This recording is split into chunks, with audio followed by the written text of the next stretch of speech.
여러분을 응원합니다. 이 과일은 뉴튼의 과일, 스티브 잡스의 과일, 애플, 사과라는 이름으로 불려집니다. 똑같은 것이죠. 부르는 명칭이 다를 뿐입니다. 이것은 구구단 2단, 기울기 2, 미분 2, 공차 2 모두 똑같은 말입니다. 구구단을 이해하면 초등학교 5학년 분수 문제를 모두 해결할 수 있습니다. 쓰여진 구구단 2단을 살펴보면 앞쪽에 있는 수들은 변하고 있습니다. 가운데 있는 수는 변하지 않고 계속 2가 반복되고 있죠. 끝에 있는 수들도 변합니다. 앞쪽에서 변하는 수 대신은 y를 쓸 거고 마지막에 변하는 수 대신 x를 쓸 것입니다. 그러면 y는 2x가 됩니다. y는 2x에서 2가 나타내는 것이 구구단이고 기울기이고 공차고 미분인 것입니다. 45번째 연두색 사각형은 모두 몇 개인가 하는 문제입니다. 연두색 사각형이 몇 개씩 증가하는지 알아내시면 해결할 수 있습니다. 분홍색 네모는 똑같은 것을 표시한 것입니다. 연두색이 2개 증가했죠. 그 다음에도 연두색이 2개 증가합니다. 구구단 2단이죠. 만일 3개씩 증가한다면 구구단 3단인 것입니다.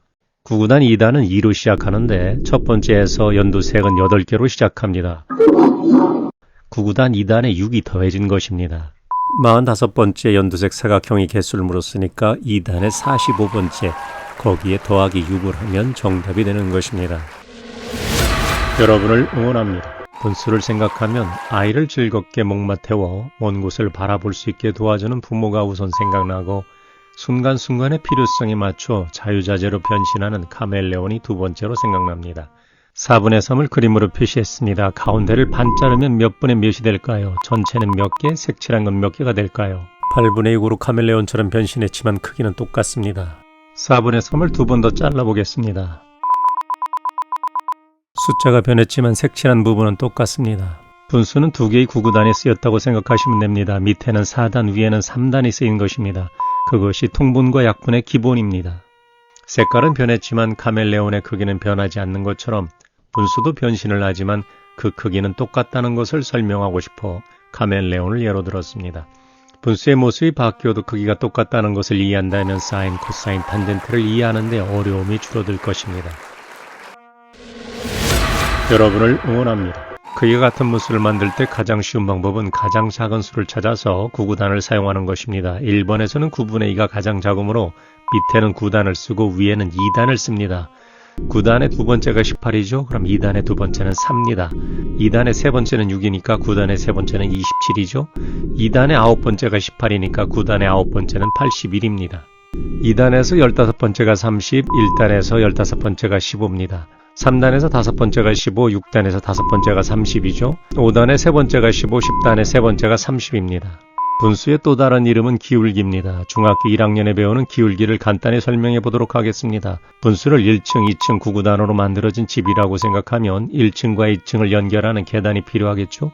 9m를 가면 2m 올라갈 수 있는 완만한 휠체어 계단으로 연결된 집을 상상해 보십시오. 그것을 그림으로 표현하면 기울기입니다. 계단이 기울어져 있죠.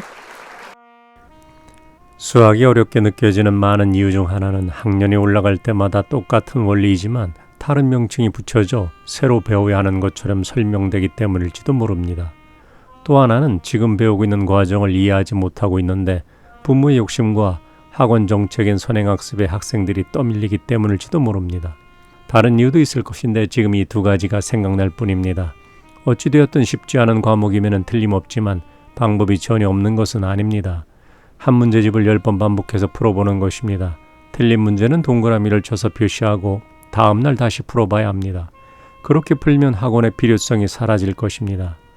중학교 2학년 기울기가 결국은 미분이 되죠. 별거 아닙니다. 그게 그겁니다. 부모님이 수학 도서가 될 필요는 없습니다. 부모님이 EBS의 중요성을 아시고 자녀에게 틈틈이 권유하시면 됩니다. EBS만 10번씩 반복 시청해도 충분한 것도 사실입니다. 부모님들은 자녀를 믿어주고 응원하고 박수 쳐주는 것만으로도 훌륭한 선생님입니다. 그보다 좋은 선생님은 없을 것이라고 봅니다.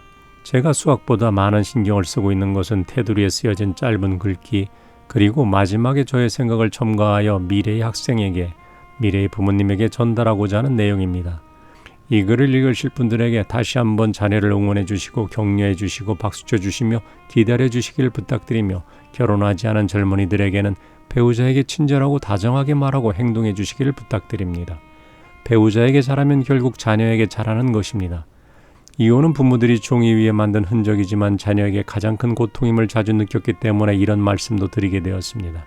자녀를 위해서 배우자에게 부드럽고 다정하게 말하는 것은 복사에서 얻은 박사학위보다 천만 배 위대합니다. 다음 시간에 또 찾아뵙겠습니다. 감사합니다.